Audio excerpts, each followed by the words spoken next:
mo na ba ang isang mundo na kung saan halos lahat ng gawain mula sa pag-alaga ng pasyente hanggang sa pagmamaneho ay ginagamitan ng artificial intelligence? Kaya sa video na ito, tatalakayin natin ang mabilis na pag-unlad ng AI at ang mga posibleng maling paggamit nito at ang mga epekto nito sa lipunan. Ano nga bang idudulot ito sa atin?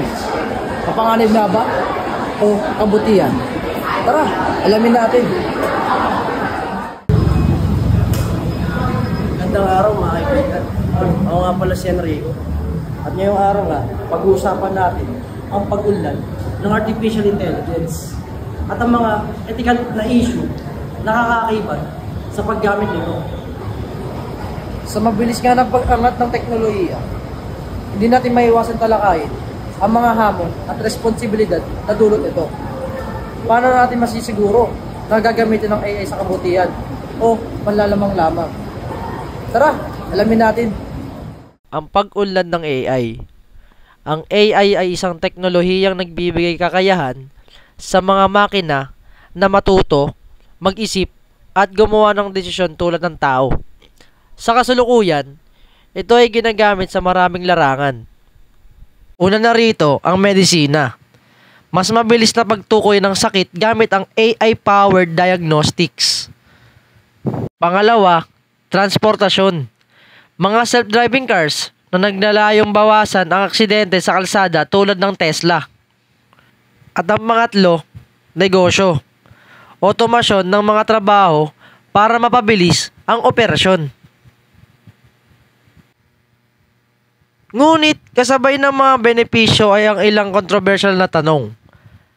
Paano kung ang otomasyon ay magdulot ng pagkawala ng trabaho? Sino ang mananagot kapag nagkamali ang AI, gaya ng aksidente sa self-driving cars?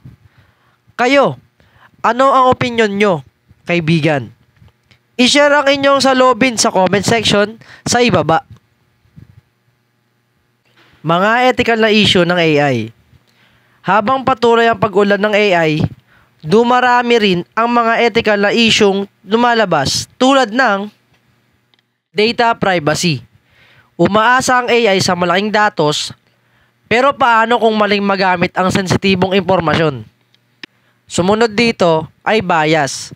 Ang AI ay natututo mula sa datos na ibinibigay natin. Kung may bias dito, maaaring magresulta ito sa diskriminasyon.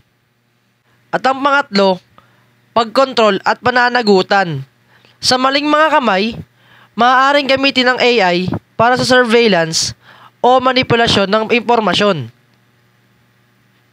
May naisip ka pa bang ibang issue?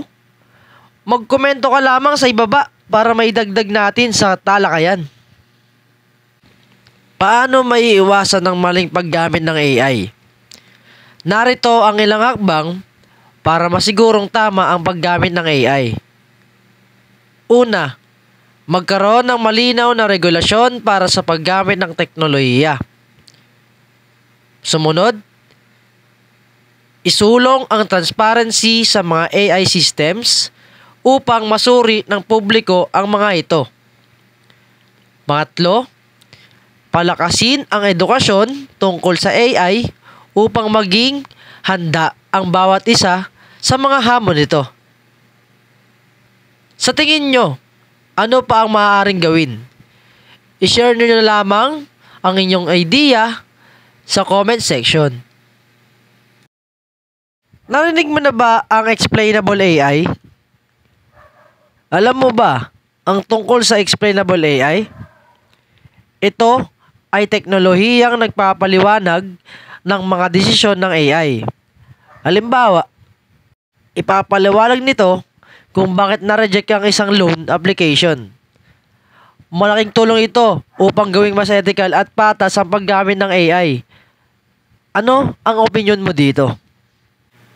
Sa panahon ngayon, may kakayahan ang AI na baguhin ang ating mundo para sa kabutihan o sa masama.